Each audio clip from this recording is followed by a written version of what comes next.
সূরা ফুরকানের 127 এবং 28 নম্বর আয়াত। এই আয়াতের তাফসীর সম্পর্কে লিখেছেন একটা ঘটনা, ছোট্ট একটা ঘটনা। উকবা ইবনে আবি মুঈত মক্কার একজন ধনাঢ্য এবং ব্যবসায়ী ব্যক্তি, বিজনেসম্যান, অনেক বড় বিজনেসম্যান। মক্কা থেকে ব্যবসার মাল নিয়ে যায় সে সুদূর সিরিয়া, আবার সিরিয়া থেকে ব্যবসা করে মক্কাতে আসে। একটা মক্কার প্রখ্যাত একজন ব্যবসায়ী, তিনি বণিক। ওই বছর উকবা ইবনে আবি মুঈত মক্কার এই কাফেরের লিডার, এই ব্যবসায়ী ব্যবসার কাজে সিরিয়া গেছে। তো সিরিয়া থেকে ব্যবসা করে মক্কাতে আসতেছে, নিজের বাড়িতে ফিরতেছে। এই বছর ব্যবসাতে অনেক লাভ হয়েছে, অনেক লাভ হয়েছে। তো লাভ হওয়ার পর আসার সময় উকবা ইবনে আবি মুঈত নিয়ত করছে এবার বাড়িতে গিয়া, দেশে গিয়া মক্কা নগরের সবচেয়ে ভালো মানুষটারে দাওয়াত দিয়া আমার ঘরে খাওয়াবেন। তিনি মুহাম্মদ ইবনে আব্দুল্লাহর বাড়িতে গেলেন, নবীজির বাড়িতে গেলেন, দৌড়ে গেলেন। আমার নবী দেখলেন যে উকবা আসতেছে, যে উকবা ইসলামের দুশমন, মুসলমানের দুশমন। আজকে ওই উকবা নবীজির বাড়িতে আসতেছে, নবীজির কাছে আসতেছে। নবীজি খুশি হয়ে গেলেন, সুবহানাল্লাহ। কারণ আমার নবী তো চান যে একজন মানুষ কলমা কইরা মুসলমান হইয়া সে জান্নাতের মালিক হয়ে যায়। এটাই নবীদের বড় সফলতা। একজন মানুষকে আল্লাহর দ্বীনে উঠাইয়া দেওয়া, আল্লাহর সাথে পরিচয় করাইয়া দেওয়া, জাহান্নামের রাস্তা থেকে ফিরাইয়া এনে জান্নাতের রাস্তায় উঠাইয়া দেওয়া, এটাই নবীদের সফলতা। আর এই নবীদের সফলতাই উম্মতের সফলতা। উম্মতের মধ্যে যারা আলেম, হক্কানি আলেম, ওনারাও চান যে আল্লাহর বান্দারা জাহান্নামের পথ থেকে জান্নাতের পথে চলে আসুক, আল্লাহর বান্দারা না হক পথ থেকে হকের পথে চলে আসুক। এটাই তাদের বড় পাওনা, এটাই তাদের বড় সফলতা। ঠিক কিনা জোরে বলে? নবী আলাইহিস সালাতু ওয়াস সালাম উকবাকে দেখে খুশি হয়ে গেলেন। আসতেছে, মনে হয় কলমা করব। কাছে এসে বলতেছে, মুহাম্মদ, তোমার কাছে একটা আবদার নিয়ে আসছিলাম, যদি বলো তাহলে সে আবদারটা তুমি যদি রক্ষা করার কথা বলো আমি তোমার কাছে বলতে পারি। নবীজি বললেন যে বলো, কি আবদার? রাখার চেষ্টা করব। উকবা বলে, মুহাম্মদ, আমি একটা নিয়ত করছিলাম যে মক্কার যে সেরা মানুষ, মক্কার সবচেয়ে যে ভালো মানুষটা, তাকে আমার ঘরে দাওয়াত দিব। আমি চিন্তা করে দেখছি আমার এই মক্কা নগরীতে তোমার মতো এমন ভালো মানুষ আর কেউ নাই। মুহাম্মদ, তোমার কাছে আশা করে আসছি আমার মান্যতটাকে পুরা করার জন্য। তুমি আমার বাড়িতে দাওয়াত খেতে যাবে, আমি তোমাকে দাওয়াত দেওয়ার জন্য আসছি। নবীজি চিন্তা করলেন, উকবার মতো মানুষ, মক্কার লিডার, বিজনেসম্যান, প্রভাবশালী ব্যক্তি, আমি যদি তার বাড়িতে গিয়ে দাওয়াত খাই আর তাকে কলমার দাওয়াত দেই, এক উসিলায় হয়তোবা মুসলমান হয়ে যাবে। সুবহানাল্লাহ বলেন না? নবীজি মুসলমান হওয়ার আশায় দাওয়াত রাখলেন। আমাদের সমাজের ইমাম সাহেবরা অনেক সময় দাওয়াত রাখতে হয়, জানে লোকটার ইনকামের মধ্যে সমস্যা আছে, তারপরও দাওয়াত রাখে। জানে লোকটা ঘরের মধ্যে নামাজ পড়ে না, তারপরও দাওয়াত রাখে। কি আশায়?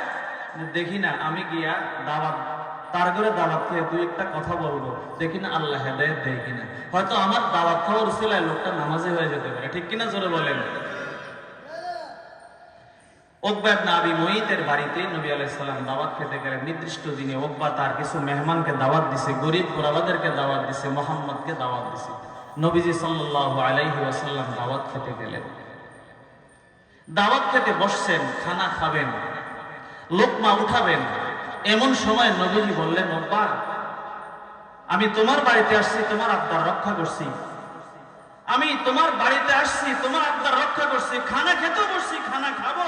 তবে তোমার কাছে আমার একটা আবদার, যদি তুমি আমার আবদারটা রক্ষা করো আমি তোমার ঘরে খানা খাবো, না হয় খাবো না। উকবা বলে, মুহাম্মদ, বলো কি আবদার?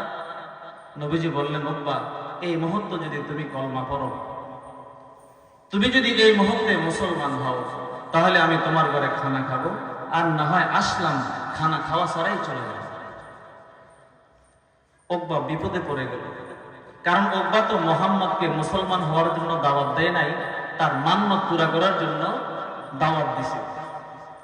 উকবা চিন্তা করে দেখলো, এই মুহূর্তে যদি মুহাম্মদ আমার বাড়ি থেকে না খাইয়া ওইটা চলে যায়, আগামী দিন সারা এলাকা হয়ে যাবে যে মোহাম্মদ তার বাড়িতে গেছিল, খাওন সারা চলে আসে, এটা আমার জন্য লজ্জা, এটা আমার জন্য অপমান।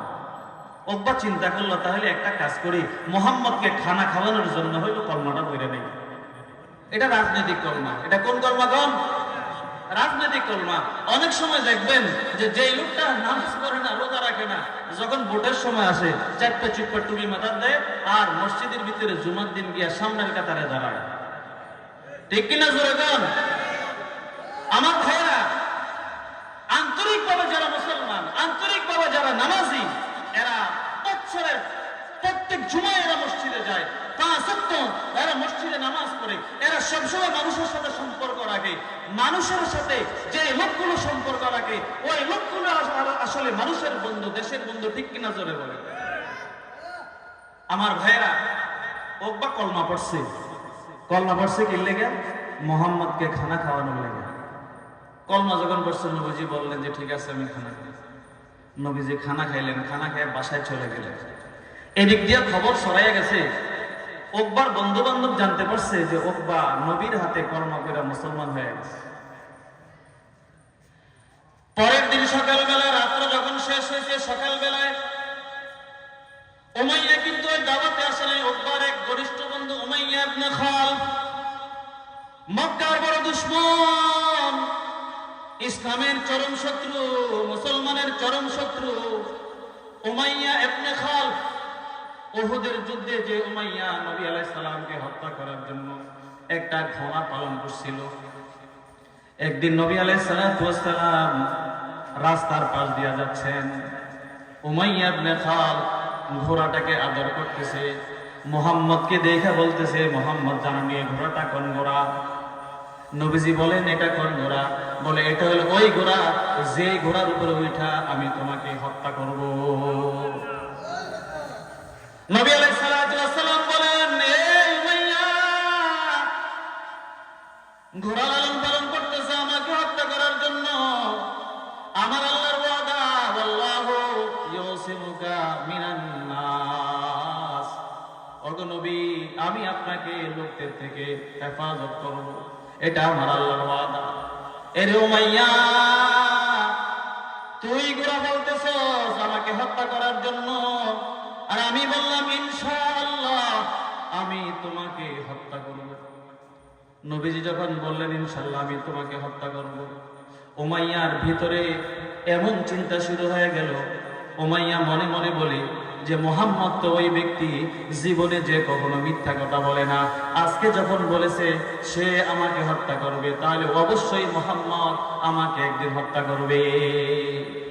উমাইয়া ইবনে খালদ বিকেল বেলায়, পরের দিন সকাল বেলায় যখন খবর শুনছে যে তার অন্তরঙ্গ বন্ধু উকবা মুহাম্মদের হাতে হাত দিয়ে মুসলমান হয়ে গেছে, পরের দিন উমাইয়া ইবনে খালদ উকবার বাড়িতে আসছে।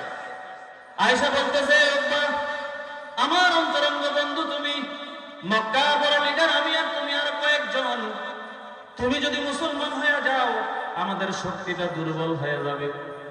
আমি বিশ্বস্ত সূত্রে শুনতে পেলাম গতকাল নাকি তোমার বাড়িতে মুহাম্মদ দাওয়াত খেতে আসছে, দাওয়াতের মজলিসে নাকি তুমি কলমা পড়ছ, কলমা পড়ে তুমি নাকি মুসলমান হয়ে গেছো, সত্য কিনা? উকবা বলে, অরে উমাইয়া, তুই কি একটা বেকুব নাকি? তুই কি আহমক নাকি?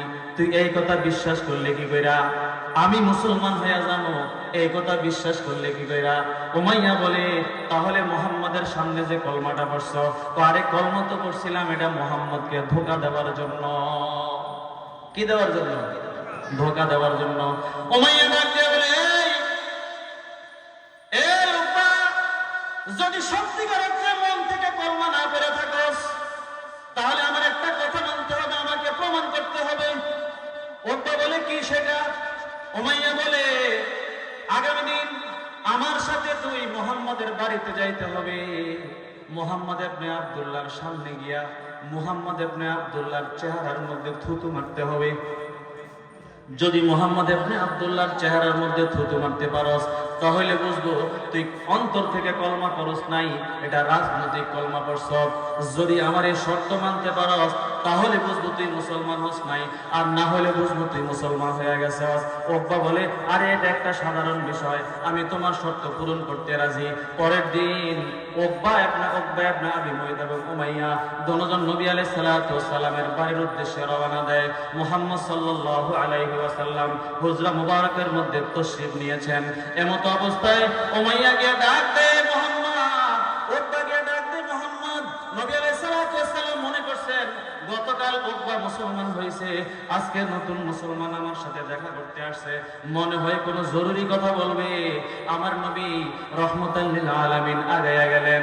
আমার নবী সাল্লাল্লাহু আলাইহি ওয়াসাল্লাম মায়া ভরে, আদর ভরে, ভালোবাসা ভরে উকবা ইবনে আবি মুয়তের সামনে আগায়া গেলেন।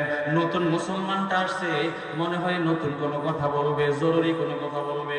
সামনে যখন আগাইলেন, উমাইয়া ইবনে খালফ ইশারা দিল উকবাকে, এই উকবা, এই মুহূর্তে তুমি তোমার মুখ থেকে মুহাম্মাদের চেহারার মধ্যে থুতু মাইরা দাও। নাউজুবিল্লাহ বলেন না।